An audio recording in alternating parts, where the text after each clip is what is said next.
अस्सलाम वालेकुम, I hope you doing great. Welcome back to my channel.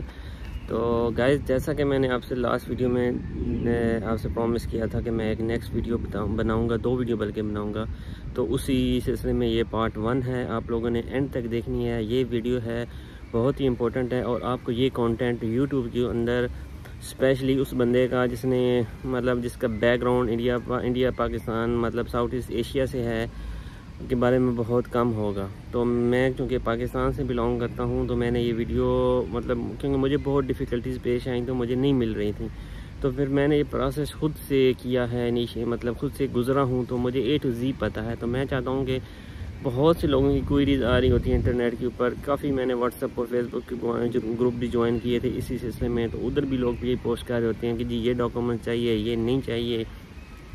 तो आप लोगों को A to Z इंफॉर्मेशन मिलेगी इन 2 वीडियो में। अच्छा, अब ये वीडियो है पुर्तगाल के D8 वीज़ा के बारे में, ठीक है ना। अब जैसा कि मैंने आपको लास्ट वीडियो में बताया था कि मैंने पुर्तगाल डिसाइड किया था क्योंकि इसका एक ऐसा वीज़ा इशू इन्होंने जारी किया हुआ था जो कि पिछले साल इन्होंने जारी किया था नवंबर के अंदर। तो बहुत ईजी स्टेप्स थे उसमें। अगर आप उसकी जो 2-3 बेसिक रिक्वायरमेंट है वो आप फुलफ़िल कर रहे हो, तो वो मैंने अप्लाई किया था और फाइनली लकीली मतलब मैं I was one of the luckiest कि मुझे अल्लाह का शुक्र है बहुत आसानी से मिल गया। तो मैं ये फिर अब वीडियो बना रहा हूँ आप सब लोगों के लिए। आप लोगों ने मुझे सपोर्ट करना है और वीडियो को जो है ना एंड तक देखना है। A to Z स्टेप्स है, आपने स्किप करोगे फिर आपको समझ नहीं आएगी वीडियो की कौन कौन से स्टेप मैंने लिए थे और क्या क्या है। तो चले शुरू करते हैं। तो जब मैंने डिसाइड कर लिया कि जी I am going to apply for D8 visa for Portugal, तो उसमें चेकलिस्ट मैंने देख ली, डाउनलोड कर ली। जिन लोगों को चाहिए आप कमेंट्स करें, मैं आपको चेकलिस्ट भी शेयर कर दूंगा। जो उसमें मेन इंपॉर्टेंट रिक्वायरमेंट थी वो था कि आपने उनकी मंथली सैलरी ब्रैकेट को फुलफ़िल करना होता है, जो कि आई थिंक 3000 या आप यूँ कर लो to be safe side 3200 euro per month कर लो। और दूसरा ये सबसे इम्पोर्टेंट रिक्वायरमेंट थी। अब कई लोग हैं जो फ्रीलांसर हैं, ऑनलाइन काम कर रहे हैं और इतनी सैलरी अर्न कर रहे हैं, बट अब उनको प्रॉपर गाइडलाइन नहीं है, जिसकी वजह से वो मतलब जो है वो उसको समझ नहीं आ रही कि कैसे आगे इस चीज़ को चलाया जाए। तो अब अगर वो लोग जो ये सैलरी कंडीशन की रिक्वायरमेंट फुलफ़िल कर रहे हैं 3200 euro per month to be safe side, वैसे वो 3032 के लगभग है, बट मैंने ऊपर एक्स्ट्रा उसको मार्जिन दे दिया एक्सचेंज रेट की फ्लक्चुएशन की वजह से। तो आप लोगों ने अब ये करना है कि जैसा कि मैंने किया, अपनी मैं जर्नी शेयर कर रहा हूँ कि आप लोगों ने चेकलिस्ट ले लेनी है और ये रिक्वायरमेंट फुलफ़िल करनी है। सबसे मेन रिक्वायरमेंट यही है और उसके साथ है जी रिमोट कॉन्ट्रैक्ट। जिस एम्प्लॉयर के साथ आप काम कर रहे हो आपने उससे रिमोट एम्प्लॉयर से रिमोट कॉन्ट्रैक्ट लेना है कि जी आप रिमोटली उसके लिए काम कर रहे हो, ठीक है। तो मैंने ये बात है अराउंड फरवरी की, इस 2023 फरवरी की। अब मुझे नहीं पता, अभी तक चेकलिस्ट सेम है, अभी तक चेकलिस्ट सेम है। मैं आप लोगों को ये दोबारा बता रहा हूँ, कोई चेंजेस नहीं आई। वो लोग जो अभी जिन्होंने एप्लीकेशन डाली हुई हैं या डालने का सोच रहे हैं, मतलब वो इस चीज़ अभी तक कोई कंडीशन चेंज नहीं हुई। नेट के ऊपर बहुत सी आपको मिल जाएंगी, ये चेंज हो गया, वो चेंज होगा, कुछ भी नहीं हुआ, ठीक है ना। अभी तक वही चल रहा है। खैर, फरवरी था इस साल का, तो मैंने डिसाइड किया कि जी मैंने तो अप्लाई करना है। तो मैंने चेकलिस्ट देखी, मैं कंडीशन फुलफ़िल कर रहा था। मैंने अपने एम्प्लॉयर से बात की और मैं ऑलरेडी उसके लिए रिमोटली काम कर रहा था कि जी मुझे इस तरह का कॉन्ट्रैक्ट चाहिए। जिन लोगों के पास कॉन्ट्रैक्ट नहीं है वो लोग फ्रीलांसर काम कर रहे हैं, तो कॉन्ट्रैक्ट की कापी भी आप लोगों को मैं शेयर कर सकता हूँ अगर आप लोगों को चाहिए, जो कि मैंने एम्प्लॉयर से ली थी, ठीक है ना। तो मैंने एम्प्लॉयर से एक्चुअली मेरा कॉन्ट्रैक्ट ऑलरेडी इन प्लेस था, तो उसमें मतलब थोड़ी सी लिटिल बिट मॉडिफिकेशन चाहिए थी, तो वो मैंने करा ली जो कि मतलब इन लाइन थी वीज़ा के प्रोसेस के, तो वो मैंने करवा ली। फिर मैंने वहाँ पे PCC अप्लाई कर दिया। अच्छा, मैंने ये चीज़ एक आपको बता दूँ कि मैंने ये वीज़ा जो है ना साउथ अफ्रीका से अप्लाई किया था। चेकलिस्ट सारी सेम है और मैंने ये नहीं किया कि मैंने उनकी VFS की वेबसाइट से चेकलिस्ट थी, ठीक है, मैंने वो भी डाउनलोड की, बट मैंने इनकी मेन जो पुर्तगाल की इमिग्रेशन की वेबसाइट है वहाँ से डाउनलोड की थी। तो वो across the all country same है, ऑल कॉन्सुलेट ऑल कंट्री, ठीक है। लिटिल बिट वेरी करता है, जैसे कुछ लोग हमारे सऊदी से अप्लाई कर रहे हैं, UAE से अप्लाई कर रहे हैं, तो वहाँ की एम्बेसी ने थोड़ा सा स्ट्रिक्टनेस कर दिया क्योंकि एप्लीकेशन की तादाद ज़्यादा है, तो वो चीज़ें कुछ पहले मांगते हैं। बट जो लोग मतलब कुछ ऐसी कंट्रीज़ में हैं, पाकिस्तान का मुझे आइडिया नहीं, बट पाकिस्तान में इशू ये आ रहा है कि अपॉइंटमेंट नहीं मिल रही है। बट एनीवेज वो दूसरे इश्यूज़ हैं। मैं आपको प्रोसेस के बारे में बता रहा हूँ कि आप लोगों ने करना क्या है।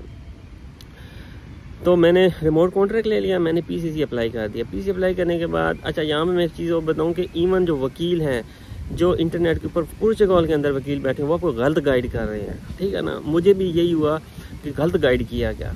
मैंने कोई आई थिंक 10 के 12 लॉयर से मैंने इंटरनेट के थ्रू रब्ता किया और हर कोई ये कहता था कि जी आपको यहाँ पे रेंटल कॉन्ट्रैक्ट चाहिए 12 महीने का, और यहाँ का जो फाइनेंस डिपार्टमेंट है उसमें आपका एड्रेस अपडेटेड होना चाहिए। और जब वो आप करने जाते थे तो उसके लिए आपको जो मालिक मकान होता है ओनर, वो घर के 6 मंथ किराया एडवांस में देता है। और यहाँ पे आपको पता है अकोमोडेशन के बहुत इश्यूज़ हैं, तो 600 अगर भी मिनिमम रेंट हो तो वो मतलब 6 महीनों का 3600 यूरो बन जाता है।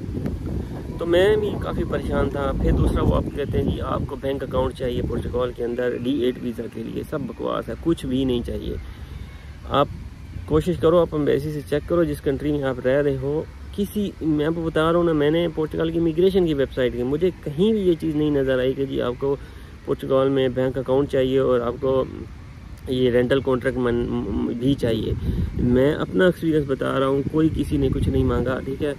ऐसे ही मुझे भी शुरू में यही बताया गया कि जी आप, तो मैं जब मैंने कैलकुलेट किया तो वो बहुत एक्सपेंसिव जा रहा। तो मैंने कहा यार इस तरह तो मुझे कोई छोटी भी नहीं है और मैं अपनी इतनी इन्वेस्टमेंट डाल रहा हूँ, तो आखिर पे ये मतलब फ़ायदा वीज़ा लगेगा नहीं लगेगा, तो इतने काफ़ी पैसे फंस जाएंगे खामखा में। खैर मैं लगा रिसर्च के ऊपर।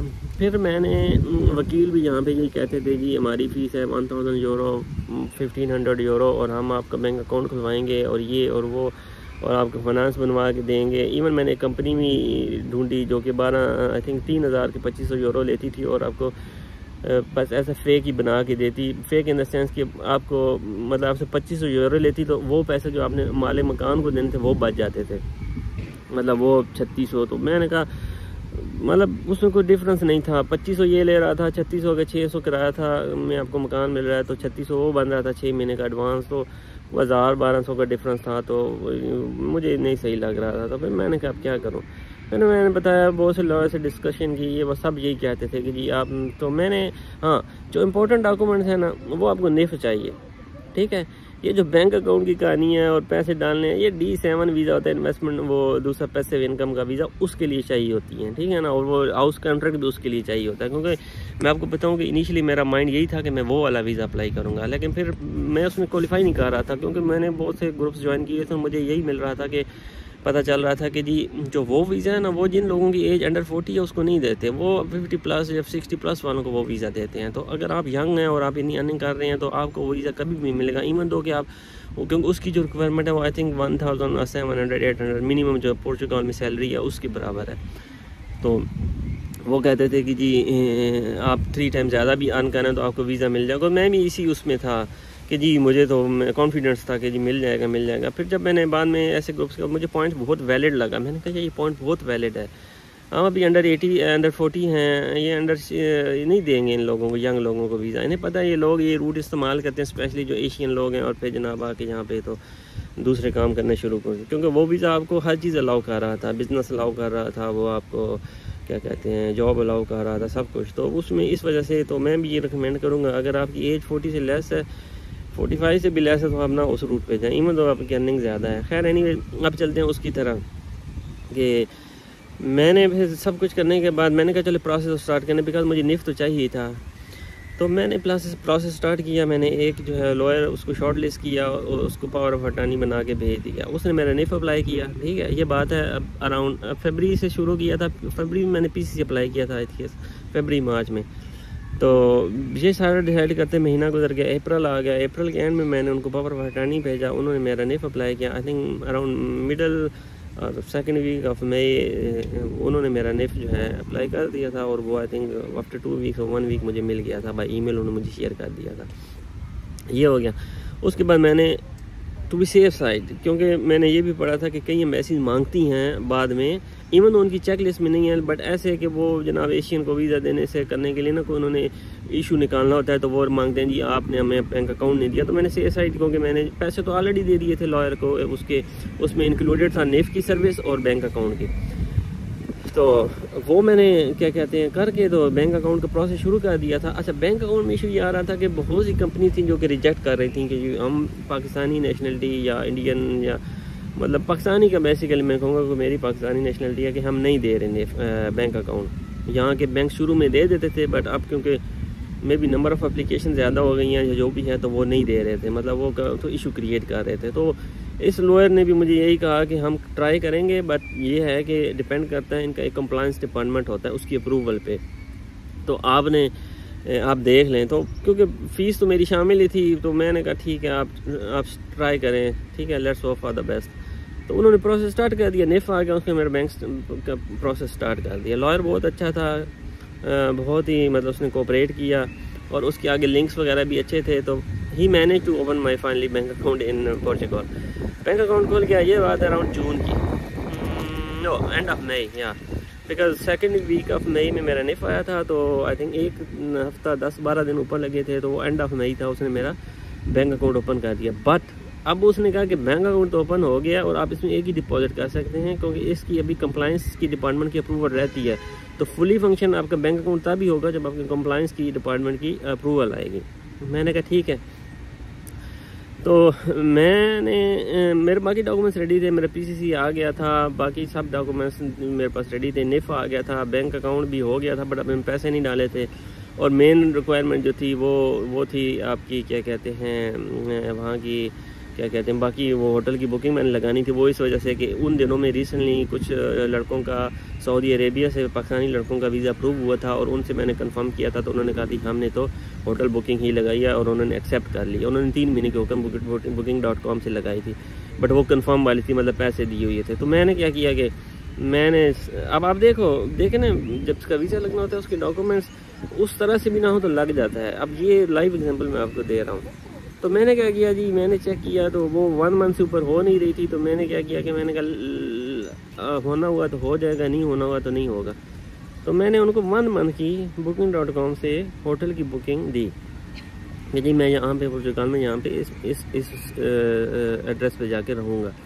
वो मेरा हो गया, निफ हो गया, बैंक अकाउंट अभी प्रोसेस में था।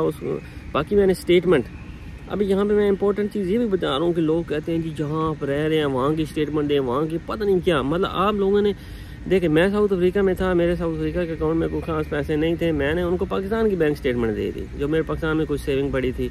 वो कोई इतनी हाई फाई भी नहीं थी, मतलब उसमें थोड़े से पैसे थे, ठीक है। वो इतना ही था कि बस आपको 5-6 महीनों का खर्चा ही था, मतलब 5-6 हज़ार यूरो, 8-1000 यूरो होंगे इसमें, इतने ही थे, वो इतना ही खर्चा था, ठीक है। वो मैंने दे दी उनको। स्टेटमेंट मैंने बैंक पाकिस्तान की अकाउंट की लगाई है, अप्लाई मैं साउथ अफ्रीका से कर रहा हूँ, आप नोट कीजिएगा, ठीक है। बाकी उन्होंने मुझसे मांगा था कि साउथ अफ्रीका में प्रूफ आपका मतलब यहाँ पे लीगल रेजिडेंस है, वो मैंने उनको दे दिया, अपना जो भी मेरे वहाँ के डॉक्यूमेंट्स थे लोकल, ठीक हो गया, पासपोर्ट वगैरह दे दिया, और मैंने पीसीसी लगा दिया, और क्या कहते हैं ये सारे। तो मैंने वहाँ जाके अपॉइंटमेंट ली VFS के ऑफिस, और वहाँ मुझे अपॉइंटमेंट मिली, आई थिंक जून के एंड की मिली थी, 25 जून या 24 जून की मिली थी, ठीक है।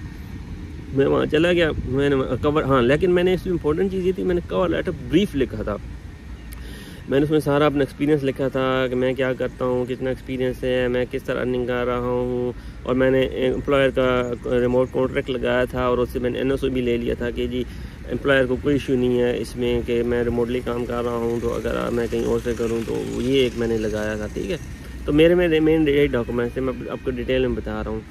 मेरा वीज़ा एप्लीकेशन फॉर्म था, ठीक है। उसके अलावा मेरा वहाँ का लीगल स्टेटस था साउथ अफ्रीका का, ठीक है। उसके अलावा मैंने वहाँ पे police clearance certificate south Africa का लगाया है, ठीक है। उसके अलावा मैंने वहाँ पे पाकिस्तान की बैंक स्टेटमेंट लगा दी, होटल बुकिंग मैंने 1 मंथ की लगा दी पोर्चुगल की, ठीक है। और मैंने कवर लेटर डिटेल उसमें A to Z अपना सब कुछ लिखा, कहाँ से अर्निंग आ रही है क्या, वो लिखा, और वो क्या कहते हैं किया, शो किया, ठीक है। और उसके अलावा मैंने रिमोट कॉन्ट्रैक्ट लगाया, NOC लगाया, बाकी वो छोटी मोटी जो चीज़ें होती हैं वो मतलब क्या कहते हैं हेल्थ इंश्योरेंस हो गई, ठीक है, वो लगा दी, साल की मैंने ली थी।